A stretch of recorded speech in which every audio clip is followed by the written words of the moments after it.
Hello, I'm the Guitar Geek, and on the bench today is a Gibson Les Paul Studio Lite, and it's absolutely filthy. So let's start off at the headstock. The lacquer is coming away here, and I'm not sure if I'm going to be able to take that away and put it on again, because this is a screen printed logo from Gibson and Les Paul. It's not an inlay or anything. I don't really want to take that off, so I have to take very good care with this one. Machine heads are looking okay. For a 20-year-old guitar, that's pretty good. However, here, this is disgusting, and this is filthy nasty. Look at that. There's actually, I could scrape that away with, in fact, I'm going to right now. Let me grab a knife. Look at this. Ugh. It's not even coming away with that. I don't know what that is, how someone lets that get... Oh, God. Later. Okay, fretboard. It's ebony. I love ebony fretboards on a Les Paul. Rosewood just doesn't seem right, and maple's just weird. Dirty, but it hides the dirt quite well. Ugh. I was wearing the gloves for comedic effect, but I actually think I might need them, and I can't remember my last tetanus jab. This is apparently a Gibson pickup, and so is this. However, this one is held together with its electrical insulation tape. So we'll pop that out and see what goes on. Normal chugga wear on the bridge, and the same on the tailpiece. Break angle is not too bad, but that string is rusty. Rust on the screws. Pots are okay. Well, I say they're okay, they look okay, haven't tested them yet. Switch still nice and strong, don't know if it works, haven't plugged it in yet. Some real bona fide relicking on the edge here. Bit of chipping, nothing too worrying. Bit of checking just there, where the poly's cracked a bit. And there's some wear there where it's been dropped or put down. Turn her over. On the back, not too bad, not too much buckle rash. A few scrapes and bumps, nothing to worry about. Again, screws. I don't know where he's been holding this, but the paint seems to have rubbed away on this screw here and this one. I don't know, maybe he had it down by his knees. Here is a bit worrying. Well, not worrying, but it's a problem. This plate here is broken, either been dropped or this screw has been tightened too much. Neck is pretty good. There's a few dings, but nothing you're going to really feel. There's no breaks whatsoever. That's really cool. Nothing's in any sort of way that it shouldn't be. Fretboard's nice and tight on there, I think.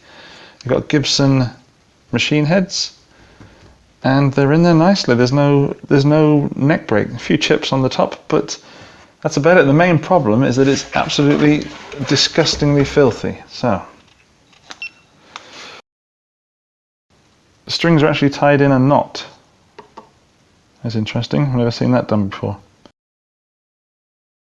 Look, that's disgusting. Fluff and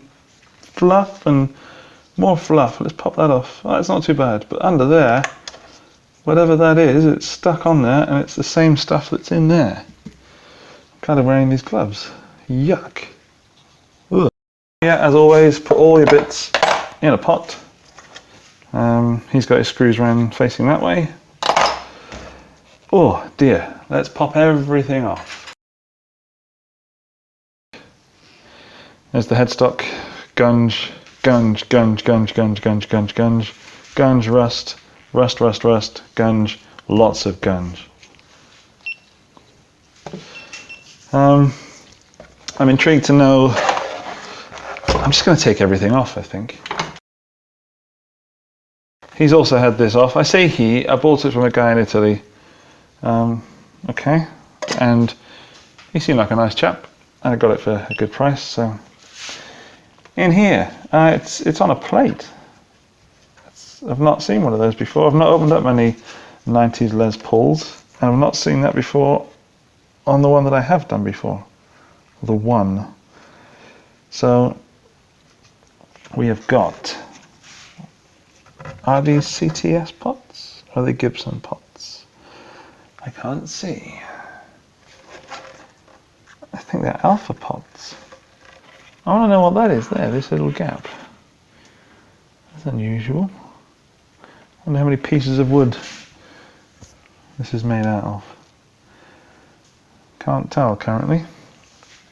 Okay, so that's the cavity there. I found a nail, I'm going to pop that in there and flick that off. And there's our switch. Looks good. Still weird, there's a gap in there. That's really odd. It's like they've added bits in or cut bits out that I've never seen before. Okay, more filth. I think first thing I'm going to do is take everything off and clean it up.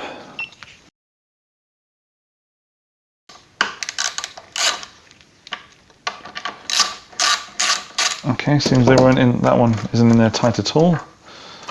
Straight out and put it back together again. Don't be tempted to just throw it on the desk or in the pot. I'm advising myself there because I am naturally lazy.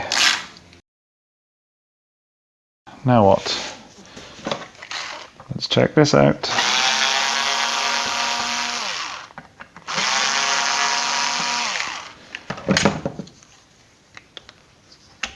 Ooh, that didn't want to come off then, it was just filthed together.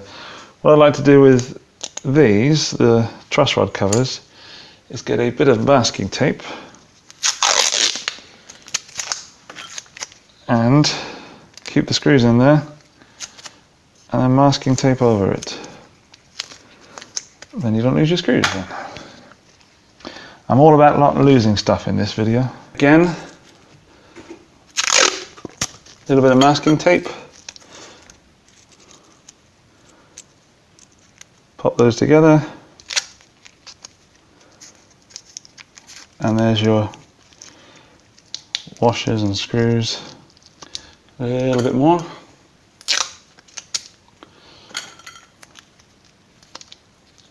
All in a neat little parcel for your bits box. I've decided that I'm not going to be taking all the electronics out because I can't get that jack plate out. So what I'm doing is I'm just going to again use more masking tape to tape that across so that switch just sits in there nicely and doesn't fall out when I pick it up. I guess it's time to clean now.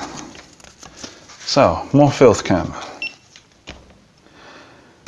My main job really is to clean around here. Even though you don't see it, I really don't like the fact that it's so dirty. There's a bit of rust in there, I might need to brush that out. And just everywhere that there could be dirt, there is dirt. So on with the clean. This is the Gibson high gloss polish that I'm going to clean this Gibson guitar with. I guess just get as much on there because it's so dirty. I feel like taking a wire brush to it. So that's the bit that I've done just there.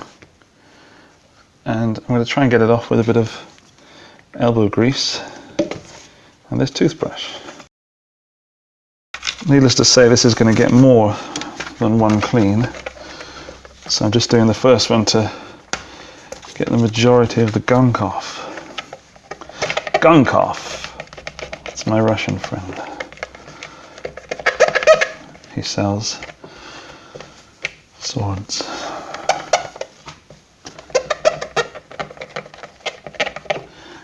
Okay, so some of that out. Some of that is not going to come off with the t-shirt and toothbrush method.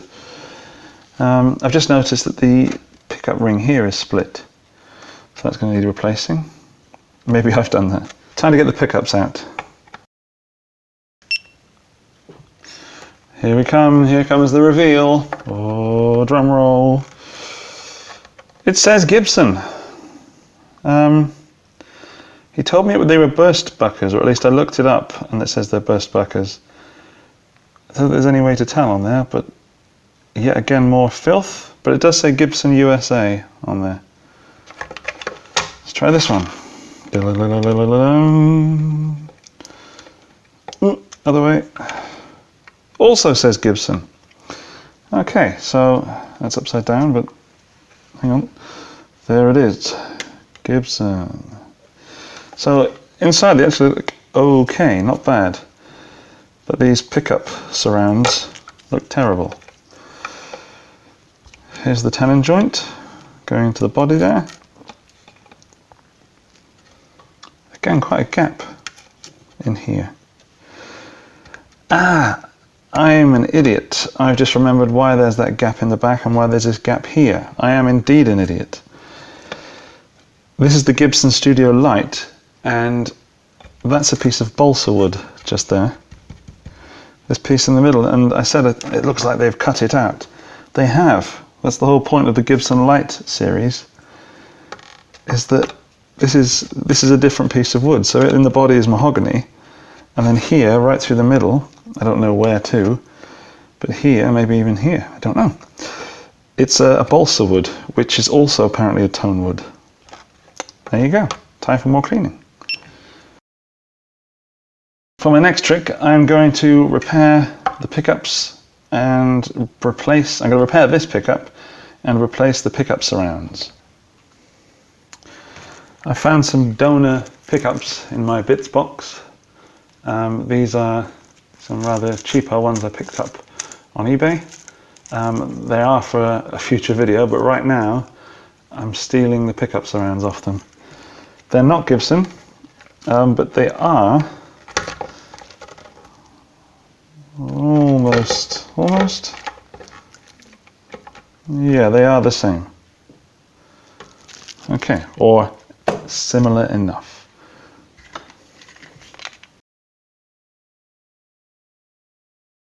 So if you can see, that's where it's broken, and it's been, hang on, there, focus.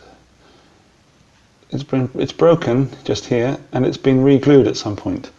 So even though I don't expect to return this guitar to pristine condition, and neither do I want it relicked, I think that's a technical failure, because if I was using that in the studio, or indeed live, it could fall in and therefore fail. So I don't want that. Here are the new pickup surrounds. They're going to go just nicely. These are not broken. And I will keep these pickups for another video. But I want to address this here. Let's get it's no longer really the filth cam, is it? That's unfair. It's now the close-up camera.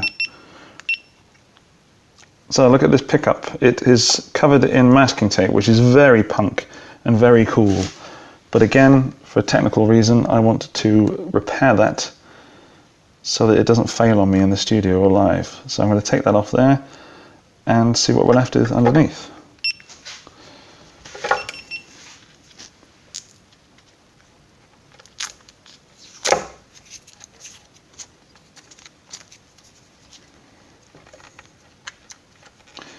It is immensely sticky. Ugh. Ugh. Oh dear. Okay, there appears to be nothing wrong with it. Oh, ugh. Straight in the bin. In fact, now's a good time to disinfect. I'm not a clean freak, but neither also do I like living in filth. Yeah.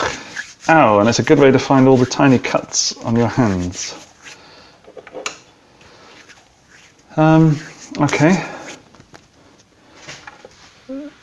Camera.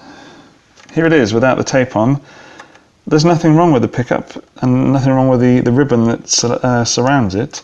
However, what I think he's been doing, I think he's been catching the strings or something on there. And yeah, he's just put it on there to stop catching the strings on the pickup. It's a bit ripped there. It's absolutely filthy again. I mean, I think this guy probably just stayed on the bridge pickup all the time. I don't think this one's seen many hours. But even still, let's clean her up.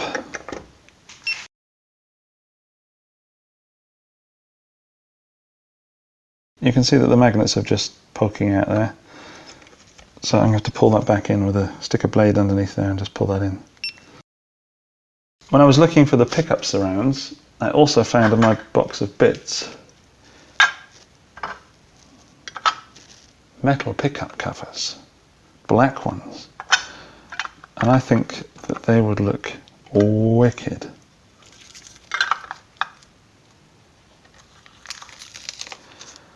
Now, what do we think of that? I don't know, is it too black? Is it not enough black? Obviously they need to be wax potted. Oh, because I'm a big fan of covers on pickups, mainly for the aesthetics. I don't know whether to put these on or not. I think at this stage, I'm not going to. I'm just going to get the guitars functioning. And maybe at a later date, in a future video, I will add those covers. Okay, decided. It is time to fit the pickup rings. The surrounds, the mounts, the rings, that's what they're called. Normally what you need to do is get the direction correct, but also make sure that this edge here, this edge, fits the curve of the guitar. And I am very, very lucky in that that fits exactly. It's already curved and that one fits. So let's try this one. Can you see it's a bit more of a curve on that? Hang on, there we go. There's the curve there.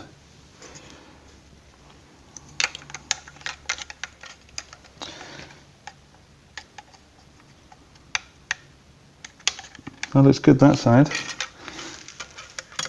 And also good, whoops, that side. So, a bit of a gap just here. So I'm going to use my blade, which is hanging around here somewhere, just to shave off, that's my blade, just to shave off a bit here. Again, just a little, and try it again. A little more.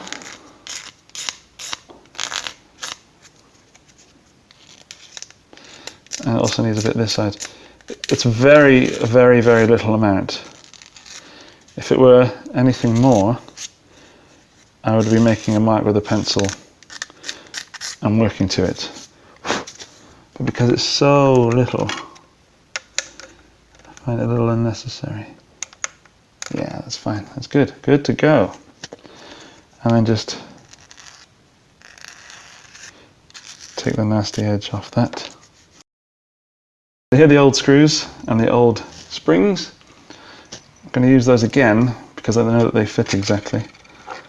And I don't want to be creating a new thread or anything in here. So there's one. Squish that screw down, that spring. Wow, that shot off, hit the wall. It's okay, it's back again. But there are the new pickup surrounds for that one.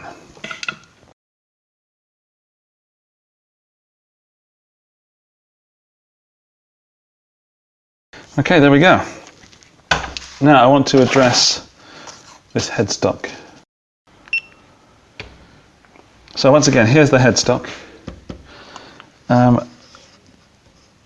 I've seen a little bit is chipped off just here, and I don't know where this silk screen is going to be. So I'm gonna go for it. I'm gonna put a knife under this and see if I can lift a little bit up, and hopefully keep that silk screen Gibson. So you can see it. Whoops! You can see it flaking away there. I'm using just the tip. Oh, getting very close now. Ah, now it's coming away, look.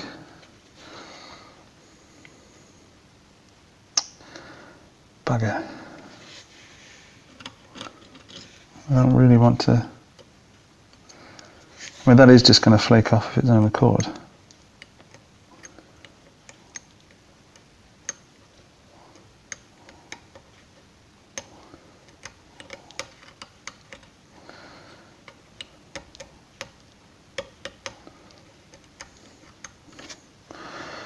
Okay, executive decision.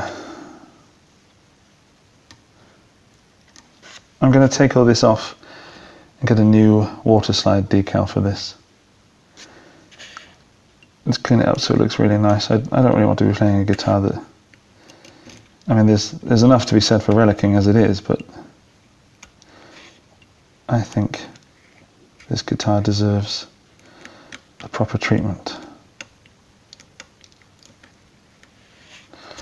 Okay, so I will do this and get back to you. I'm going to use this method to get the lacquer off. I'm going to use this razor blade and run it up and down like this. So therefore I'm not going to dig into that wood at all, which I have done in a few places. But as promised, I'll get this done and get back to you.